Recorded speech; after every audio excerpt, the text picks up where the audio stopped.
Imagine a universe where atoms are tiny solar systems, electrons circling a nucleus like planets around the sun. That's the vision Niels Bohr gave us, and it transformed physics forever.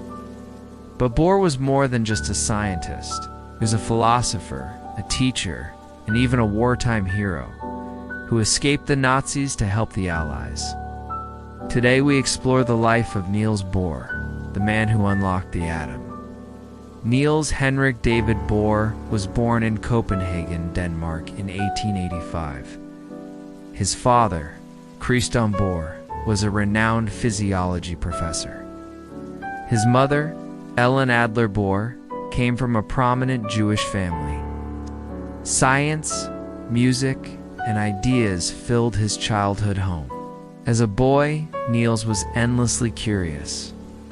He set up a makeshift lab in his father's basement, tinkering with experiments so ambitious they nearly caused explosions.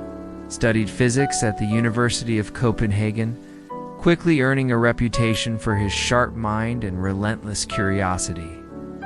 In 1911, Bohr left Denmark for England, working with J.J. Thomson, the discoverer of the electron, and later Ernest Rutherford, who had uncovered the atomic nucleus. But Rutherford's model had a problem.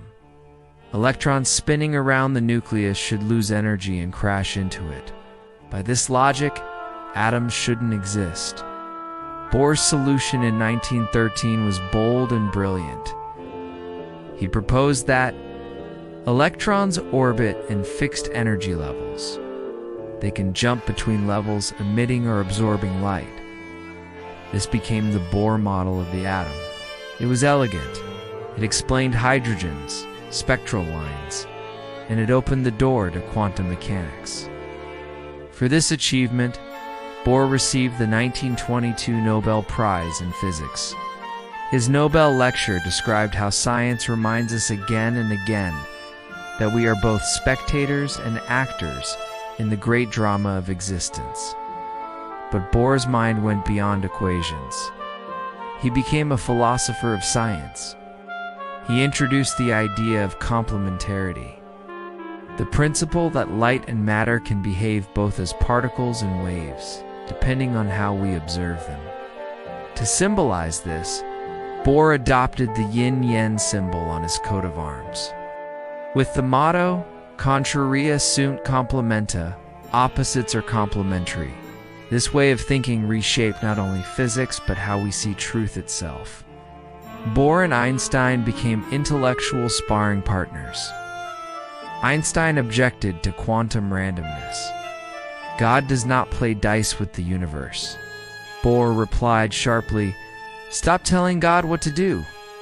Their debates defined 20th century physics. The 1930s brought danger. In 1943, when Denmark was occupied, Bohr narrowly escaped arrest. In a daring flight, he was smuggled by fishing boat to Sweden.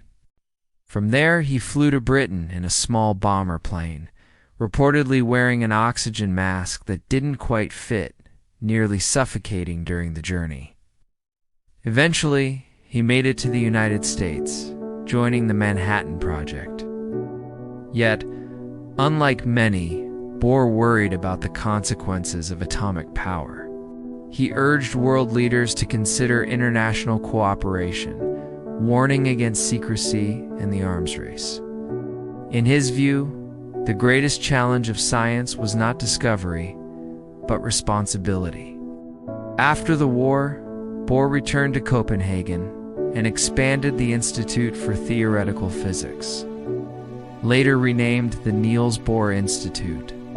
This institute became a global hub where young physicists could collaborate freely. Many future Nobel laureates trained there, influenced by Bohr's open, welcoming style. He wasn't just a leader, he was a mentor, shaping an entire generation of scientists who would continue exploring the quantum world. Bohr's influence extended far beyond physics. He believed science and philosophy could not be separated. He often said, "Every valuable human being must be a radical and a rebel." For what he must aim at is to make things better than they are, until his death in 1962. Bohr remained Denmark's most celebrated scientist. His face today appears on Danish banknotes. His principle of complementarity still echoes through modern physics, from quantum computers to cosmology. Niels Bohr gave us more than a model of the atom. He gave us a new way of thinking that reality can be contradictory yet still whole. From atoms to philosophy, from wartime courage to scientific mentorship, his life reminds us that knowledge is not just power, but responsibility. If you enjoyed this journey into the life of Niels Bohr, don't forget to like, subscribe, and explore more stories of science, art, and philosophy.